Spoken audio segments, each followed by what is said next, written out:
All right, everybody. I'm here with David von Kampen on the next segment of Composer Exposer. Welcome, David. It is great to be here. I'm excited to expose you to the choral world today. So I hope you have your the light turned on in your room just well enough to be exposed. And yes, this is cringy, but that's why it's fun. All right, you ready to do some rapid fire rounds? I think I'm ready. Okay. Texting or talking? Texting, probably. It depends who it is, but generally texting. Okay. Favorite holiday? Theologically, Easter. In terms of the vibe of the season, Christmas. Okay. You have to choose one: invisibility or super strength.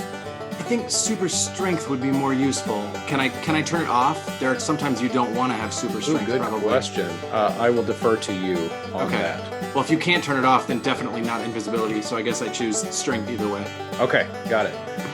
Last song you downloaded? The last song I downloaded from iTunes or illegally would have been 15 years ago. So I'm not sure. Okay. Cake or pie? Oh boy.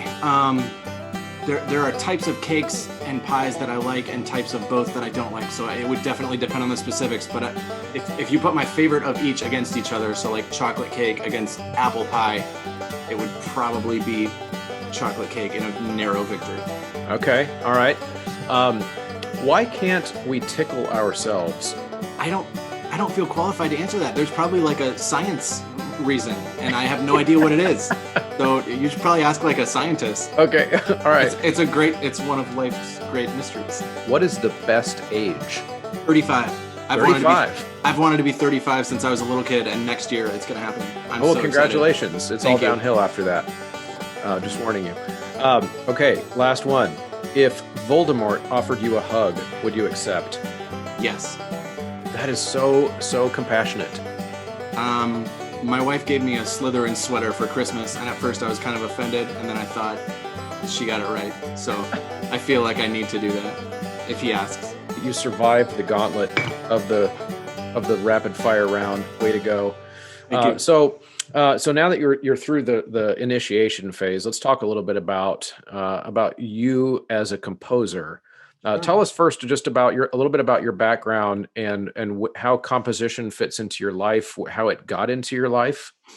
Yeah. I was composing from a young age. My early piano teacher was encouraging me to compose, and I was much more interested in doing that than in the music I was supposed to be learning for my piano lessons.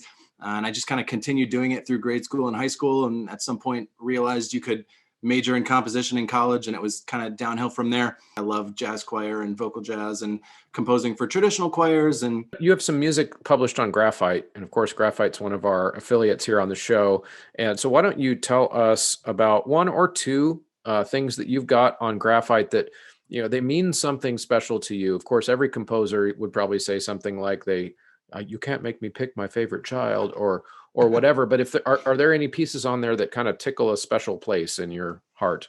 Yeah, sure. I have a Te Deum, a setting of the Te Deum Laudamus that I put up about a year ago.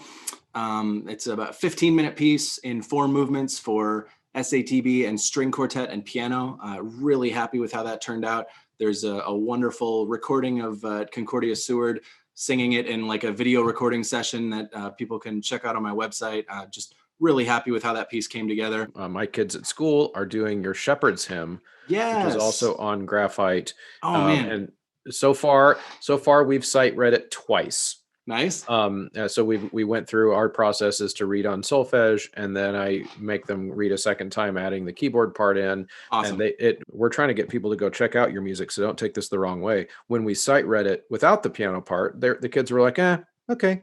It's all right. I totally get it. Get it. and then we sight read it with the piano part in, and the kids' eyes are just like, whoa, that's cool. I think there are probably too many pieces where if you just sing the choir parts and don't do the piano accompaniment, the piece still comes off pretty well, and that's probably not a good thing. When I write a piano part, I want it to mean something and affect the music. So hopefully that happened. I'm glad you said that. Yeah, that was a neat thing to see, how it just kind of, with kids especially, the music kind of takes on its own little imagination there. So I'm so glad they're singing that. That's really nice. I love that piece. It hasn't been done very much. I hope you guys get a good run with it.